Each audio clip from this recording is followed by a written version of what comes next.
안녕하십니까. 시편 오늘 118편에서 119편 80절까지 함께 말씀 보겠습니다. 하나님 아버지 감사합니다. 우리가 말씀을 떠나지 아니하고 우리의 모든 인격과 우리의 모든 정신과 우리의 모든 마음을 다하여서 하나님의 말씀을 가까이 하는 주의 자녀들이 될 수 있도록 인도하여 주시옵소서. 예수님의 이름으로 기도합니다. 아멘. 예, 오늘 118편과 119편을 말씀을 하는데 118편은 간단합니다. 한마디로 118편은 하나님의 인자하심에 대해서 이야기를 하고 있습니다. 이것은 다윗이 그동안 하나님과 동행함으로써 그 경험을 통해서 하나님이 자기의 자신을 얼마나 잘 지켜주시고 보호하셨는지에 대해서 찬양을 하고 있습니다. 자, 근데 이제 119편이 어마어마하죠. 예, 성경에서 가장 긴 장은 119편입니다. 119. 그래서 우리가 힘들고 어려울 때 119 전화를 하는 게 아니라 119 말씀을 봐야 된다라고 이야기를 합니다. 자, 119는 176편으로 되어 있습니다.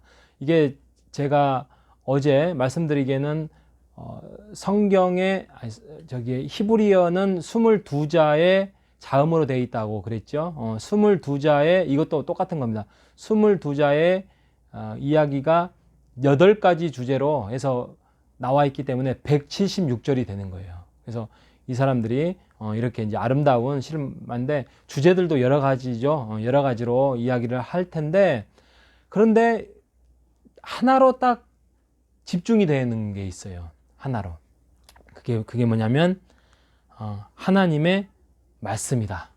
하나님의 말씀이다. 왜 이렇게 지었을까? 우리가 이걸 생각해 봐야 되는데, 먼저 배경을 한번 보기로 하겠습니다.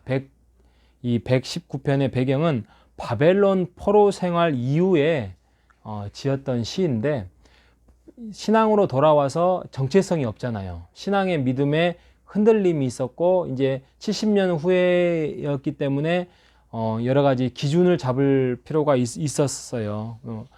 그러지 않으면 이제 바벨론에서 보고 듣고 생각했었던 이방 종교에 대해서 동화되는 이스라엘 백성들에 대해서 에스라가 이제 말씀 연구의 운동이 그때 이제 일어납니다. 아마 이 당시가 아니었나 이렇게 많은 학자들이 추론을 하는데요. 그래서 아까 말씀드린 걸 이 자음에 22자로 해서 하나님의 말씀을 중심으로 해서 8주제로 이야기를 했는데, 이게 하나로 묶어지는 게 하나님의 말씀이다. 그러니까 이 176절에 4절 빼고는 전부 다 하나님의 말씀을 다양한 언어로 표현합니다. 성경을 이런 번 오늘하고 내일 사이에 한번 읽어보십시오. 그러면 뭐 법, 증거, 도, 또 규례, 율법, 또 뭐 길, 하나님의 약속, 이런 것들이 다 하나님의 말씀으로 시적인 표현으로 다양하게 바꾸어서 이야기를 하고 있다는 것이지요. 그래서 이 119를 말씀 예찬론이라고 이야기를 합니다. 자, 먼저 시편 119편의 1절부터 16절은 한 주제로 표현하자면 나는 오직 주의 말씀만 지키고 따를 것입니다. 이게 주제예요. 16절까지. 그리고 17절과 40절까지는 내 눈을 열어 주의 율법에서 놀라운 것을 보게 하여 주옵소서 라는 말씀이 17절과 40절의 말씀이고, 그 다음에 41절과 64절까지가 여호와는 나의 분깃, 나의 재산이다, 나의 땅이다, 이렇게 이야기를 하고 있습니다. 그리고 65절과 오늘 좀 넘어서지만 88절까지가 고난 당하는 것이 내게 유익이다 라는 말씀이 65절과 88절까지의 이야기를 하고 있습니다. 자, 오늘 말씀은 다 이야기를 할 수 없으니까 119의 1절과 2절에 대해서만 말씀을 함께 나누고 마치려고 하는데요.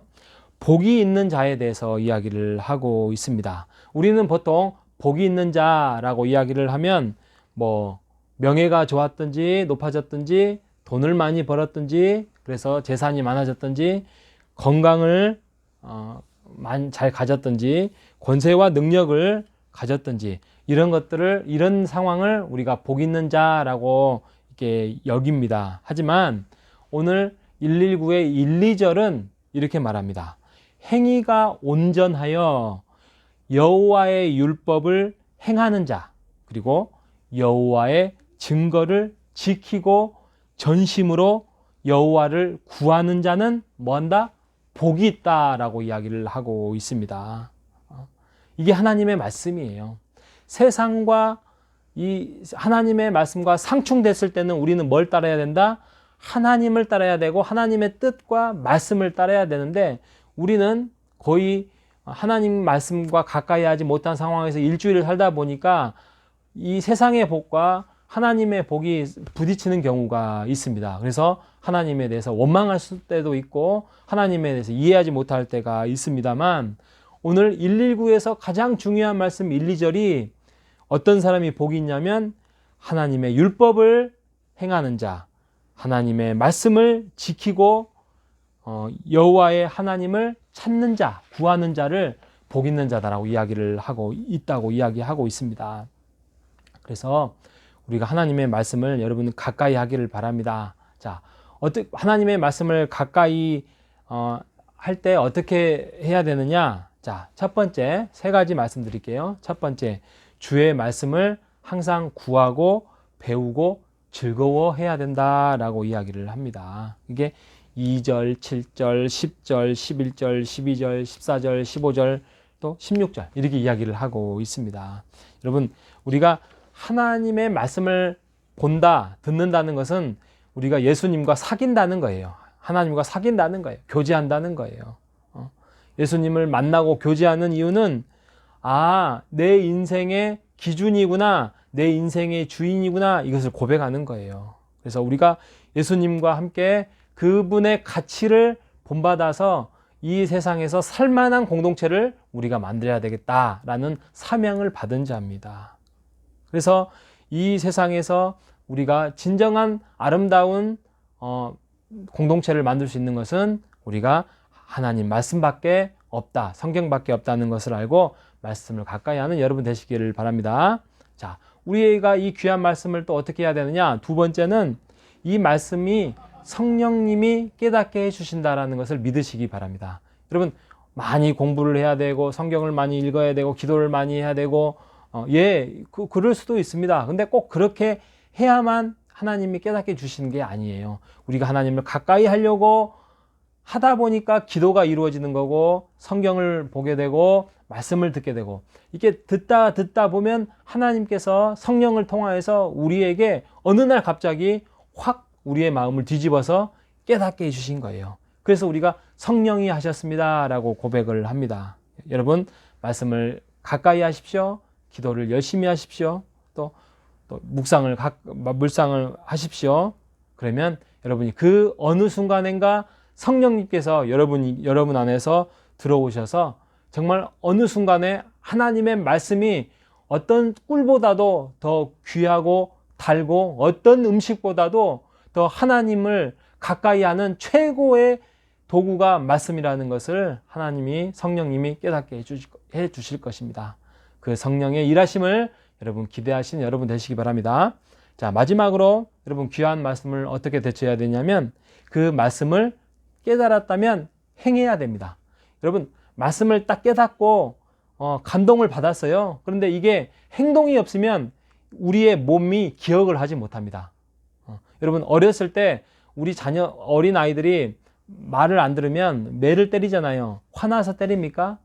반복하지 말라고, 몸으로 기억하라고 우리가 합니다. 그런 것처럼 우리가 하나님에 대해서 뭔가를 깨닫고 머리로, 가슴으로, 뜨거운 열정으로 깨달았으면 이게 행동으로 이게 익숙해지게끔 습관이 되지 아니하면 우리가 하나님을 쉽게 또 잊어버릴 수 있습니다.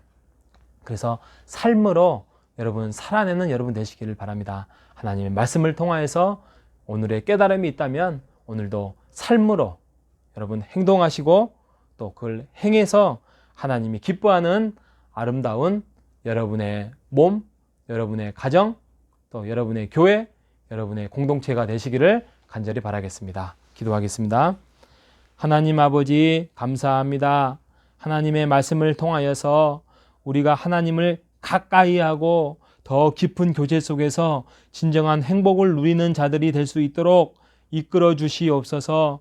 오늘도 말씀 속에서 깨닫게 해주시고 그것을 깨달음으로 끝나는 것이 아니라 행함으로써의 삶으로 많은 사람들을 이끄는 자로 서게 하여 주옵소서. 예수님의 이름으로 기도합니다.